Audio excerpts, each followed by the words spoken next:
मोदीने Rafale मध्ये पैसे खाल्ले। हे लुटारूंचं सरकार आहे। त्याचा असणारा तुटवडा केला,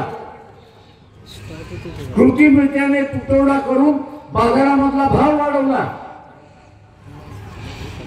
प्रत्येक कुटुंबातून असताना 250 रुपये कमवले आणि आता इलेक्शनला वापरतायत अशी असणारी गोष्ट। हे लुटारूंचं सरकार आहे, हे चोरांचं सरकार आहे। दुर्दैव आहे की जे भांडण काँग्रेसने केलं पाहिजे होतं ते काँग्रेस करायला तयार नाही, तशी परिस्थिती आहे। बोफोर्सच्या निमित्ताने राजीव गांधीला बदनाम केलं की न केलं, केलं की न केलं, केलं ना। पुरावा आला का, पुरावा आला का, नाही आला। कहाणी सुनी आशावरनं झालं, पण नरेंद्र मोदीने राफेल मध्ये पैसे खाल्ले,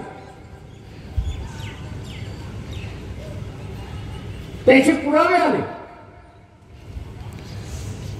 हे राफेलची कंपनी करते, तिचं नाव आहे डसल्ट। ज्यांनी या विमानाशी असताना सौदे केले, पंतप्रधान सौदे केले, त्याला फ्रेंच गव्हर्नमेंटने 7 वर्षाची सजा दिली। त्याला फ्रेंच गव्हर्नमेंटने 7 वर्षाची सजा दिली। याचं कारण की त्यांनी लाचलुचपत दिली म्हणून, घेतली म्हणून नाही, विमानं विकावी म्हणून दिली आणि त्याला 7 वर्षाची शिक्षा झाली। घेणाऱ्याला झाली नाही, देणाऱ्याला झाली अशी असणारी परिस्थिती। आता घेणारा कोण आहे तर या देशामध्ये जी वर्तमानपत्रातून बातमी आली ती बातमी असताना पंतप्रधानांनी वाटाघाटी केल्या। मग पंतप्रधानाच्या कुठल्या तरी माणसाने ते पैसे खाल्ले, ती बातमी आली। इथं कोणाला पकडलं गेलं का तर नाही पकडले गेलं। मध्यंतरी गुजरातच्या पोटबंदर, गुजरातमध्ये जे पोटबंदर आहे तिथे असताना गांजा पकडला गेला। किती कोटीचा गांजा होता, बातम्या आल्या होत्या वर्तमानपत्रामध्ये, किती कोटीच्या होत्या? 19,000 करोड। 3,000चं म्हणताय ते परवाचं मला सांगताय। परवा सुद्धा पोटबंदर मध्ये 3,000 कोटीचा गांजा पकडला गेला आणि त्याच्या अगोदर 19,000 कोटीचा गांजा पकडला गेला। हे पोटबंदर जे आहे कोणाच्या मालकाचं आहे? त्याचा मालक कोण आहे? कोण आहे मालक? अडाणी त्याचा मालक आहे। मोदीची त्याला पकडण्याची हिंमत नाही। अरे बाबा तुझ्या बंदरावरती आला कसा?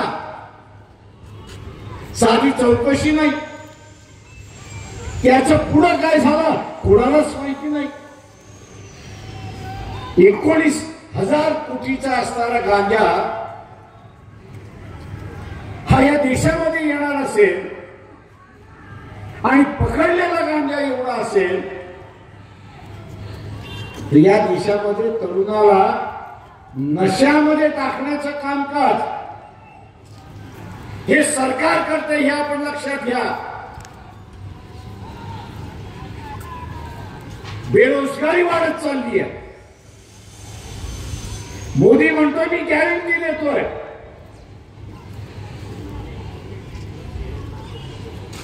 आणि त्याच्या गॅरंटी मधलं काय काय आहे ते मी आपल्याला असणारं सांगतो। गेल्या 10 वर्षाच्या कालावधीमध्ये 40,000 छोटे छोटे उद्योग धंदे बंद झाले आणि 12 कोटी लोक जे कामाला होते ते बेरोजगार झाले। मी आवाज करतो बीजेपीच्या असणाऱ्या माणसांना की ही आकडेवारी देतोय ती खोटी आहे म्हणून सांगा. ही आकडेवारी खोटी आहे म्हणून असणारं सांगा. तो पुन्हा 5 वर्ष मागतोय. तो अजून 40,000 कंपन्या बंद करेल आणि पुन्हा 12,000 कोटी लागलेले जे आहेत त्याला बेरोजगार करेल अशी असणारी परिस्थिती आहे. मित्रो, तो बेरोजगारी वाढवतोय कशासाठी? तो बेरोजगारी वाढवतोय याच्यासाठी हा जो गांजा येतोय अडाणीच्या पोटबंदर मधून येतोय आणि अचानकपणे रिक्षावाल्याचा माणूस हा असताना हवाई जहाजमध्ये फिरायला लागला. 2 करोडीचा माणूस आज असताना 2 लाख कोटीचा मालक होतो. तर या गांजांवर झाला नाही तर कुठून झाला?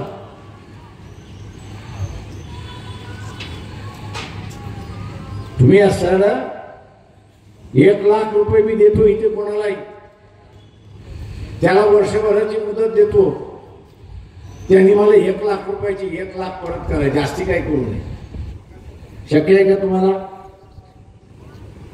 ज्याला शक्य असेल त्यांनी पुढे या. त्याला व्यवहार आपल्या सगळ्यांना जमत नाही. व्यवहार हा आपल्या सगळ्यांना जमत नाही. व्यवहार हा जर सगळ्यांना जमत नाही तर मग या अडाणी फेडाणीला जमलं कसं काय? हा गांजा जो येणार आहे, चरस जो येणार आहे, LSD जे येणार आहे, ती इथल्या तरुण पिढीला नशेली करण्यासाठी चाललेली आहे. आणि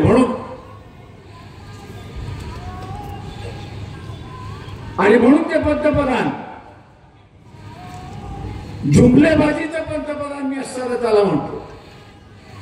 तो इथल्या पिढीचा वाट लावतो हे आपण सर्व लक्षात घ्या.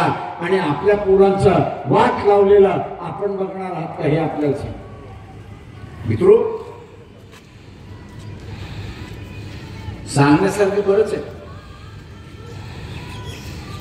दुर्दैवाने आम्हाला असं वाटलं की काँग्रेस बरोबर आपण असणारे मोदीच्या 10 वर्षाचा इतिहास लोकांना आपल्याला सांगता येईल. पण 2 दिवसापूर्वी आपण बघितलं असेल, एक बातमी आली, खरगेंना नोटीस आली. हेरॉल्ड नावाचा जो पेपर होता त्याचे असणारे 875 कोटी सीज करण्यात आले, त्याला टाळा लावण्यात आला अशी परिस्थिती आहे. आणि आम्ही असताना बाळगतोय की खरगे बीजेपीच्या विरोधात लढेल अशी असणारी परिस्थिती. त्यांनी आमचा आवाज बंद करण्याचा प्रयत्न केला. तुम्ही 2च जागा घ्या, तुम्ही 2च जागा घ्या, 2 जागेच्या वरती तुम्ही घेऊ नका. आम्ही त्यांना म्हणालो होतो की तुमची मॅच फिक्सिंग साठी तुम्ही आम्हाला 2 जागा देता. काँग्रेसचा नांदेडचा उमेदवार चव्हाण चांगल्या ओळखीचे आहेत, पण दुर्दैवाने आजारी आहे. आठवड्यातून 3दा त्याला डायलिसिस करावं लागतं. आठवड्यातून 3दा त्यांना डायलिसिस करावं लागतं. हा माणूस प्रचार करणार की स्वतःची तब्येत बघणार? उद्धव ठाकरे कल्याणमध्ये एकनाथ शिंदेचा मुलगा आहे. बोला ना. जो उमेदवार कॉर्पोरेशन मध्ये निवडून आला नाही अशा माणसाला असणारा उमेदवारी दिली. मॅच फिक्सिंग आहे की नाही सांगा.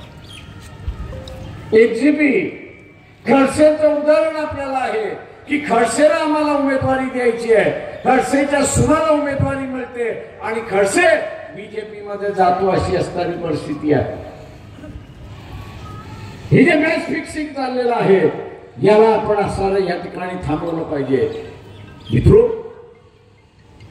हे जेवढ्यात लवकर सरकार उलटून टाकाल तेवढा अधिक चांगला आहे हे लक्षात घ्या. हे माझं म्हणणं नाही, तर या मंत्रिमंडळात हातात मोबाईल आहे ना, अर्थमंत्री कोण आहे? अर्थमंत्री कोण आहेत? तिच्या यजमानाचं नाव काय? तुम्ही युट्यूब वरती आहात की नाही आहात? 4-5 दिवसापूर्वी त्यांची असलेली एक युट्यूब वरती मुलाखत आहे, कोणी ऐकली आहे का? अत्यंत महत्वाची मुलाखत आहे. नसेल तर पुन्हा आपण ऐका, मतदान करण्याच्या अगोदर पहिल्यांदा ऐका. याचं कारण जे सीतारामन, निर्मला सीतारामन यांना बोलता येत नाही, तिने असताना आपल्या पतीमार्फत मांडलंय आणि उद्याचं सरकार कसं राहणार आहे त्याचं तिने विवरण दिलं.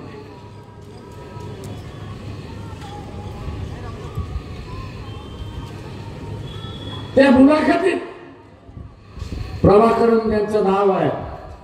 त्या मुलाखतीत ते असं म्हणतात की भारताचा नकाशा आज जसा आहे तसा राहणार नाही.